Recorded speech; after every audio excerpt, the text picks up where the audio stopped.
Assalamualaikum warahmatullahi wabarakatuh. Halo teman, jumpa lagi di channel Kelas Ilmu.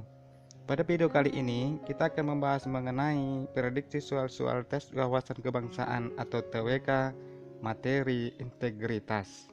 Nah, tentunya materi integritas ini merupakan kisi-kisi yang ada dalam Permenban RB nomor 23. Namun sebelum lanjut, ada baiknya untuk teman-teman mensubscribe channel ini agar bisa mendapatkan info dan latihan soal terbaru dari Kelas Ilmu. Menurut Kamus Besar Bahasa Indonesia, integritas adalah mutu, sifat, dan keadaan yang menggambarkan kesatuan yang utuh sehingga memiliki potensi dan kemampuan memancarkan kewibawaan dan kejujuran. Seseorang yang memiliki integritas pribadi akan tampil penuh percaya diri, anggun, tidak mudah terpengaruh oleh hal-hal yang sifatnya hanya untuk kesenangan sesaat. Ada 3 aspek dalam integritas. Yang pertama, etos kerja, terdiri dari sederhana, kerja keras, dan mandiri. Yang kedua, nilai sikap, terdiri dari adil, peduli, dan berani. Yang ketiga, nilai inti, terdiri dari disiplin, jujur, dan tanggung jawab. Nah, ini adalah 9 nilai integritas.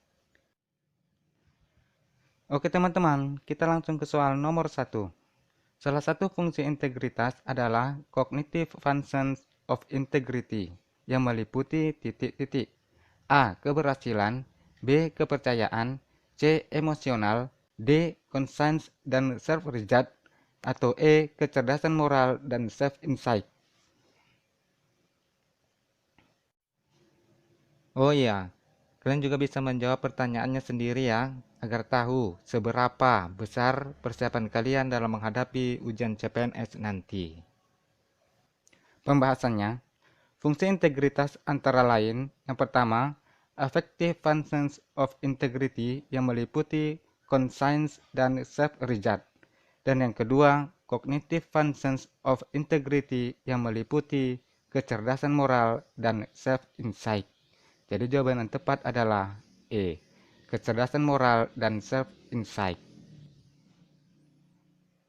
Nomor 2, predikat yang diberikan kepada instansi pemerintah yang pimpinan dan jajarannya mempunyai komitmen untuk mewujudkan WBK atau WBBM melalui reformasi birokrasi khususnya dalam hal peningkatan kualitas pelayanan publik dan pencegahan korupsi adalah titik-titik. A. Zona hijau, B. Zona integritas, C. Zona unit kerja, D. Zona pemantauan integritas, atau E. Zona pengendali integritas. Pembahasannya, zona integritas atau ZI adalah predikat yang diberikan kepada instansi pemerintah yang pimpinan dan jajarannya mempunyai komitmen untuk mewujudkan WBK atau WBBM melalui reformasi birokrasi, khususnya dalam hal peningkatan kualitas pelayanan publik dan pencegahan korupsi. Jadi jawaban yang tepat adalah B, zona integritas. Kalau untuk wilayah bebas korupsi atau WBK adalah predikat yang diberikan kepada suatu unit kerja yang memenuhi sebagian besar manajemen perubahan, penataan sistem manajemen SDM, penguatan akuntabilitas kinerja, penataan tata laksana, dan penguatan pengawasan. Sedangkan untuk wilayah birokrasi bersih dan melayani atau WBBM adalah predikat yang diberikan kepada suatu unit kerja yang memenuhi sebagian besar manajemen perubahan, penataan sistem manajemen SDM, penguatan akuntabilitas kinerja, penataan tata laksana, penguatan pengawasan, dan penguatan kualitas pelayanan publik. Nomor 3.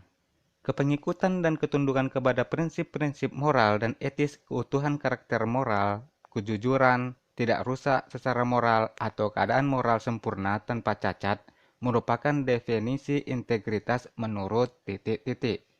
A. Kamus Besar Bahasa Indonesia, B. Kelas Ilmu, C. Alfred John, D. Aziumardi Azra, atau E. Grimbal and Brooks. Pembahasannya, kepengikutan dan ketundukan kepada prinsip-prinsip moral dan etis, keutuhan karakter moral, kejujuran, tidak rusak secara moral atau keadaan moral sempurna tanpa cacat merupakan definisi integritas menurut Aziumardi Azra pada tahun 2012. Jadi jawaban yang tepat adalah D. Aziumardi Azra. Kita lanjut ke soal nomor 4. Konsep integritas diklasifikasikan menjadi 3 dimensi, yaitu titik-titik. A. Ucapan, niat, dan tindakan. B. Kejujuran, keyakinan, dan keberanian. C. Konsistensi, kejujuran, dan keberanian. D. Keyakinan, kejujuran, dan konsistensi. Atau E. Keberanian, keyakinan, dan konsistensi. Pembahasannya, secara konsep, integritas dapat diklasifikasikan menjadi 3 dimensi utama, yaitu pertama, dimensi konsistensi, konsisten terhadap pikiran, perkataan, dan perbuatan. Yang kedua, dimensi kejujuran, aspek empati, rendah hati, dan tidak mudah menuduh. Dan yang ketiga, dimensi keberanian, yaitu berani menyampaikan kebenaran secara terbuka dan penuh percaya diri. Jadi jawaban yang tepat adalah C. Konsistensi, kejujuran, dan keberanian. Nomor 5. Korupsi yang dilakukan oleh bawahan karena tidak adanya keteladanan dari pimpinan termasuk dalam korupsi yang disebabkan oleh faktor eksternal dari sudut pandang titik-titik. A. Politis, B. Individu, C. Ekonomi, D. Organisasi, atau E. Kepemimpinan. Pembahasannya, faktor eksternal adalah faktor pemicu terjadinya korupsi yang berasal dari luar diri pelaku. Faktor eksternal dapat dibagi menjadi 4, yaitu ekonomi, hukum, politik, dan organisasi. Faktor-faktor terjadinya korupsi dilihat dari sudut pandang organisasi meliputi: pertama, lemahnya pengawasan. Yang kedua, kurang adanya teladan dari pemimpin. Yang ketiga, tidak adanya kultur organisasi yang benar. Yang keempat, manajemen cenderung menutupi korupsi di dalam organisasi. Dan yang kelima, sistem akuntabilitas di instansi pemerintah kurang memadai. Jadi jawaban yang tepat adalah D. Organisasi. Soal selanjutnya. Setiap pegawai harus membuka diri terhadap hak masyarakat untuk memberikan informasi secara benar, jujur, dan tidak diskriminatif terhadap masyarakat karena menganut asas titik-titik. A. Efektivitas, B. Keterbukaan, C. Proporsionalitas, D. Kepentingan umum, atau E. Tertib penyelenggara negara. Pembahasannya, setiap pegawai harus memenuhi hak masyarakat dan membuka diri terkait informasi publik yang diberikan kepada masyarakat secara benar, jujur, dan tidak diskriminatif, karena pegawai memiliki asas keterbukaan yang diatur dalam undang-undang. Jadi jawaban yang tepat adalah B. Keterbukaan. Nomor 7. Perlunya transparansi kinerja agar terhindar dari konflik kepentingan dan cara terbaik untuk menghindar dari tindakan penyuapan merupakan kegiatan untuk membentuk titik-titik. A. Budaya organisasi, B. Sistem anti korupsi, C. Pengelolaan anggaran, D. Karakter pegawai instansi, atau E. Pengelolaan sumber daya manusia.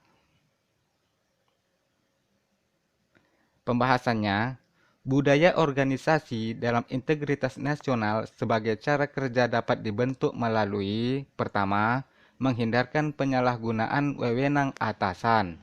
Yang kedua, menghindarkan konflik kepentingan.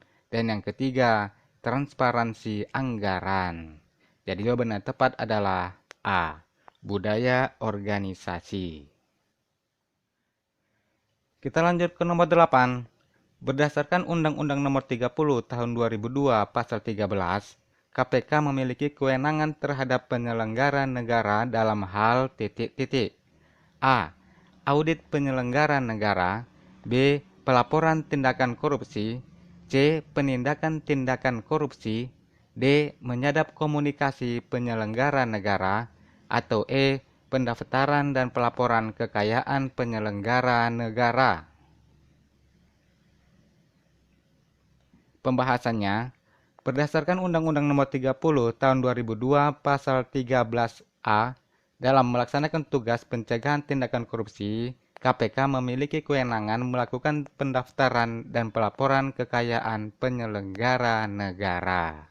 Jadi jawaban yang tepat adalah E. Pendaftaran dan pelaporan kekayaan penyelenggara negara. Nomor 9. Reformasi birokrasi merupakan upaya pemerintah meningkatkan kinerja melalui berbagai cara dengan salah satu tujuannya adalah A. Stabilitas. B. Profitable. C. Sportivitas. D. Akuntabilitas. Atau E. Penilaian baik. Pembahasannya, hal yang menjadi inti reformasi birokrasi adalah akuntabilitas.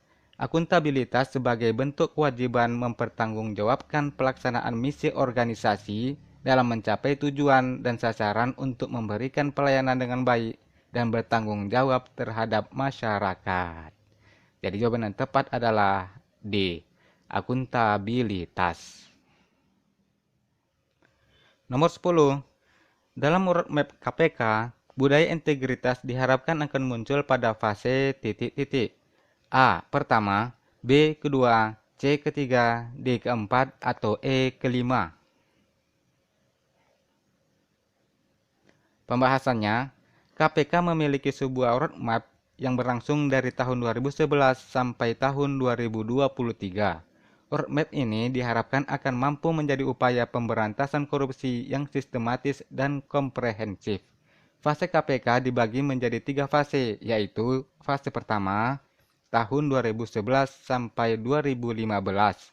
Fase yang kedua, 2015 sampai 2019. Sedangkan fase ketiga, 2019 sampai 2023.